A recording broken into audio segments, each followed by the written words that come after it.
One thing that comes up a lot in my work is this idea of capacity, and it always comes up in this lens of scarcity.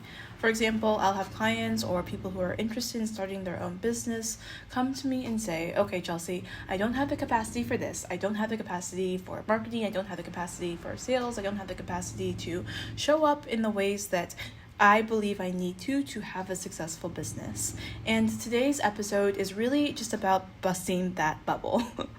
So there are some people who have very real capacity concerns, and let me just say, for every real tangible capacity concern, there is likely a strategy that you can implement in your business that can help you really find sustainability through that. Again, I'm going to save that kind of instruction in what to do if you actually really literally have a capacity concern, all of that advice to the end of this little podcast, and instead address what I see happen 90% of the time. 90% of the time, when someone is telling me that they don't have capacity to do something, it is because that action is not aligned with who they really are and what they would like to create. A lot of times this comes up when you don't fully buy into the business that you are creating and you feel like you have to perform a certain type of business model or a certain type of business idea to be able to be successful in what you do. And 9 times out of 10, this is because you haven't fully tapped into what your authentic business expression is, and so you are instead relying on someone else's playbook for business. Now, this can show up in different levels. This lack of authenticity can show up in the offerings you are holding, the business model you have for yourself right now, or in how you go about marketing and sales. This is really important to realize because a lot of times people will look at me and look at my business and they'll say, Chelsea, how can you do so much? How are you creating so much? What are you doing? And 9 times out of 10, I don't know how else to say that doing my business is actually really easy because a lot of it is authentic to me. It's authentic with the changes that I want to see in the world. It's authentic to the things that I am naturally curious about and interested in, and the information I seek out because I am interested in it and I'm curious and I have a lot of passion about the topics that I speak to. And so what I see a lot of people do is I see people try to create businesses that don't really align with their authenticity and instead rely on tactics and on different sales funnels and rely on, doing a business idea because you saw someone else become successful with that and it sounds kind of cool and interesting, even if that isn't something that is authentically you. And I see this also all the time in marketing and in sales. You believe you should have a funnel because you saw XYZ person have a funnel. You believe you should do slide and scale because you saw XYZ person do slide and scale. All of these different things that we inherit and try to tack on to our businesses because we saw someone else be successful with it, and because of that, we believe it's going to work for us. When the reality is, it usually is not that simple. 9 times out of 10, what works for someone else is not going to work for you out the box. You have to refine it and kind of customize it so that it really works for you. Almost like a pair of jeans. You can go to the store and buy some jeans, right? And they're going to usually look a little funky. I mean, at least if you have my body type, no clothes ever fit me off the rack. I always have like a gap around my waistline for jeans, or they're like too tight in the hips. Like there's always something going on that makes it not really fit me.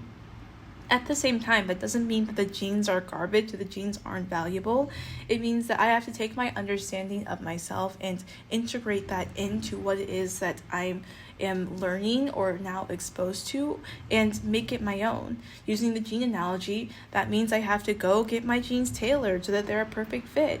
For a business analogy, that means maybe the niche that you believe that you will give you money isn't the niche that you actually need to do to feel happy and successful and fulfilled.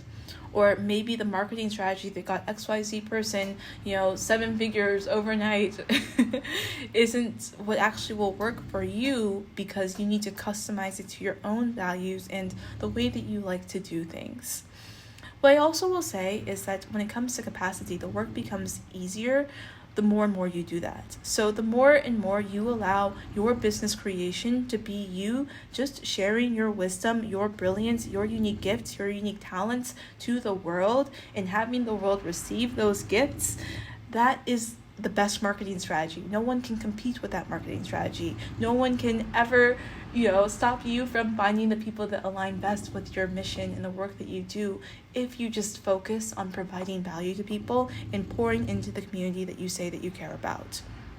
Well, the way we get into our own heads is when we start to perform and we start to make it work, and we start to take the same lens that we have from our 9-to-5 job about what work should be, and we just place it onto our businesses, so much so that it crushes our own creative spirit, and so much so that we believe that we have to work in a way that is not in alignment with us and with our natural being in order to become successful in what we do.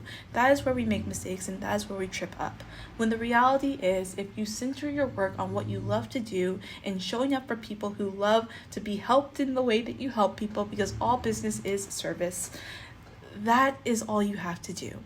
That is the easiest sales technique. That is the easiest sales model. That is the easiest marketing technique, to just do that, to show up for your people in a way that you enjoy, and then to invite them into your world for a more hands-on offer or support so that you can make money and so that people can be helped in a deeper way. Because even if you give all of the tips and tricks that you have to your social media, through your podcast, through your blog, whatever, it still is not going to be the same as actually being in the room with you and having someone learn from your experience hands-on. This is more so for service-based businesses and for transformation-based businesses like coaching.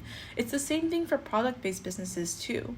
For people to understand what you're creating in your product and what actually makes it unique and why you are passionate about having and selling the product that you have and sell, that is your marketing, that is your sales, that is what's going to bring people into your brick and mortar if you have that type of store too. So, if you don't have capacity, check in to see if you're being authentic to yourself, if you're being authentic in the work that you're creating for this world, and if you're being authentic in how you're marketing and selling that work to the world around you. Now let's talk about if you actually have a capacity issue. And I do think that this is something that people experience when, various disabilities, various different life circumstances. Sometimes you just have a shit week, right? Like life happens, and it's impossible to believe that every single day we're going to have the exact same amount of energy in how we show up. So what I like to do when there actually is a capacity concern is to create systems that allow for me to succeed no matter what. I do this through automation, and I do this through ads in my business. For example, I was actually going through a period of pretty bad depression over the summer. It was really hard for me to get out of bed and to create content for my business. And I'm someone who can really easily be hyper productive, right? I can create a lot in a short amount of time. I can do a lot. And a lot of times people can look at the work that I do and they're like, how the hell did you do so much? Because I really can. When I'm ready to go and put something forward, I just do that shit. And I don't have ambivalence around action. I can just take action. But there are some times where I feel depressed. I have a human experience. I feel sad. There are things that are out of my control that impact how I see myself and how I see the world around me. And that's a really human thing. But what the difference between experiencing that as a business owner versus as someone who's working a 9-to-5 is that as a business owner, you still have to provide for yourself. You still have to have money coming in, and you still have to rely on your business to support you. And in my business, I do this in a few different ways: automation and ads. So automation, I basically have a lot of repurposed content that I can use in an email sequence pretty easily, just whenever I need to. And this is a 3-month bank, and in some ways this is like an insurance policy for me. So if there's anything that ever happens to me, I know that my customers can still receive communications from me that can guide them to the resources and supports that can help support them best. I one time had this coach who encouraged me to have 52 weeks of emails that were pre-made so that you can just have people go through that automated sequence without having to stress or worry about your clients getting a really good experience. And this is something that I think is a really helpful tool to know, that you don't have to always be stressing about posting another email every week. Once you have something that you love, you can just reuse that content again and again and again, so that when new people come into your world, they can experience that. And you can just automate that those emails go out to only new clients if you like to.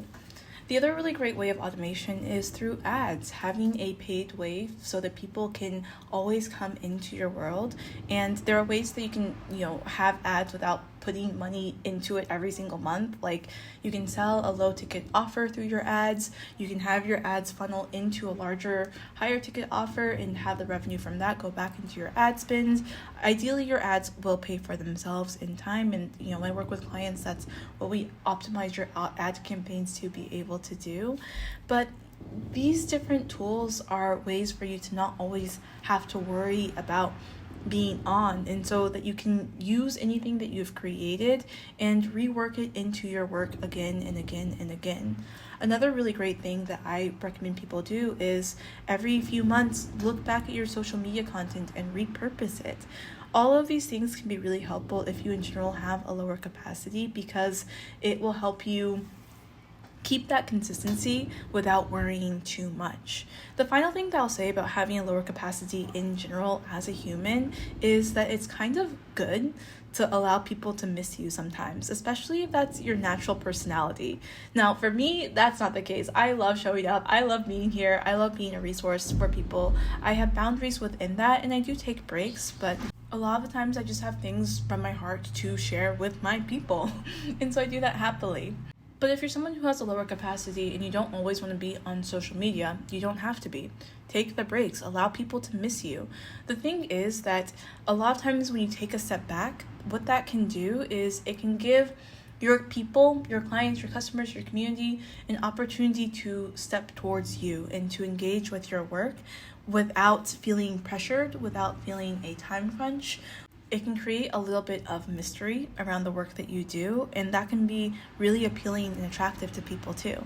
So I don't want you to see it as a bad thing if you can't always show up and always be posting and always do things.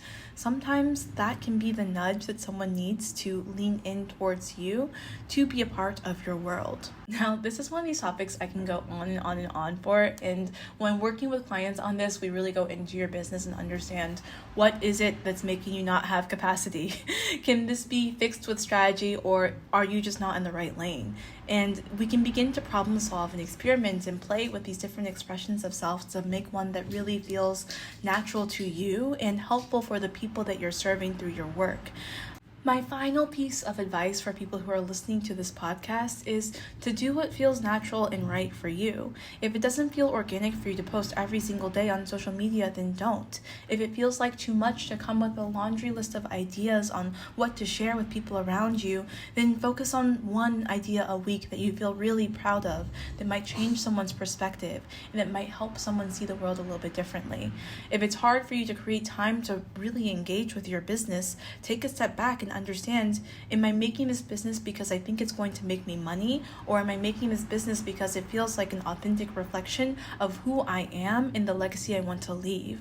And allow yourself to go through these different exploration channels to find what is best for you. So I hope you absolutely love this podcast. If you did, then leave a review, take a screenshot of it, share it on your Instagram, and I have something special for you if you do that. Otherwise, I will talk to you soon. In the meantime, don't be afraid to just be you. Bye.